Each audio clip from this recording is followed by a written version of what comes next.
The সোমারটন man. 1948 সালে অ্যাডিলেডের একটি সমুদ্র সৈকতে এক অজ্ঞাত পরিচয় ব্যক্তির মৃতদেহ পাওয়া যায়।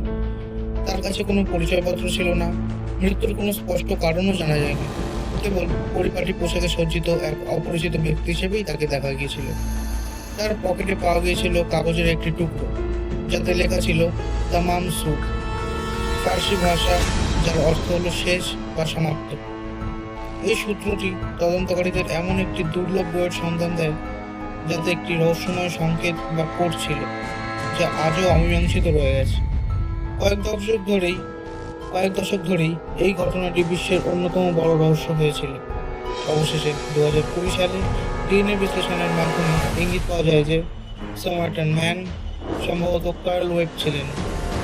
তিনি কিভাবে মারা গিয়েছিলেন এবং কেনই বা সেই রহস্যময় বার্তাটি তার কাছে ছিল, সেসব প্রশ্ন আজও মীমাংসিত। In short, solved identity, unsolved mystery. আপনার কি মনে হয়? মতামত কমেন্টে জানান।